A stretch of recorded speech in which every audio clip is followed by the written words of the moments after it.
È un evento che va catalogato nella storia del Veneto come un grande evento alluvionale, e al punto tale che i dati della piovosità sono dati equiparabili sicuramente a grandi eventi come quelli di Vaia, piuttosto che molto vicini a quella che è stata la grande alluvione del 2010. Io vi dico solo questo, vi dico che comunque il Veneto oggi è attenzionato perché abbiamo provincia di Vicenza, provincia di Padova, il Bisato che spinge, e quindi Battaglia Terme, quelle zone lì, la provincia di Verona, la Val d'Alpone, Monteforte d'Alpone, e poi piovosità in generale. Per questo la Regione ha chiesto lo stato di crisi, ma se non ci fossero state le opere, ha evidenziato il presidente Zaia, per il nostro territorio sarebbe stato un disastro. Abbiamo aperto il bacino di laminazione di Montebello, il bacino di laminazione di Caldogno e il bacino di laminazione dell'Orolo, e complessivamente abbiamo invasato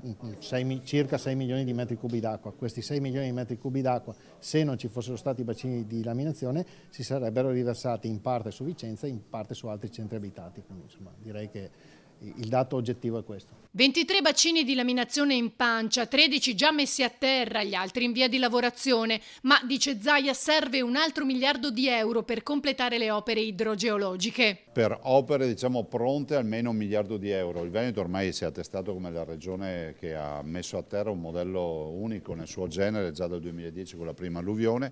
Abbiamo dimostrato che le opere, se si fanno, servono, non sono inutili, e soprattutto prevengono un sacco di danni, perché oggi noi faremo una conta di danni che sarà infinitesimale rispetto al disastro che avremmo avuto ad esempio a Vicenza. Abbiamo messo a terra quasi 600 milioni di euro di opere.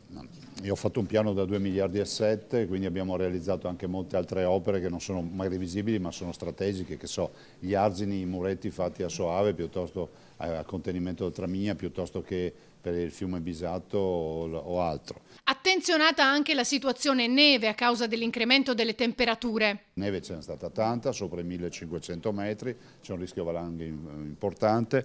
C'è lo scirocco, quindi anche il mare riceve poco, le temperature si stanno alzando, però siamo fiduciosi. Contiamo che verso fine giornata, insomma nella nottata, si possa anche cominciare ad apprezzare il calo del livello dei fiumi, a meno che non arrivi un fortunale e piova ancora tanto. Cosa ci si dovrà aspettare nelle prossime ore? I fenomeni prevediamo che siano in attenuazione nel corso della giornata fino ad esaurimento in serata, poi dopo ci sarà una pausa, pioverà ancora da domani sera e venerdì, però con precipitazioni molto più contenute rispetto a quelle che ci sono state nelle ultime ore.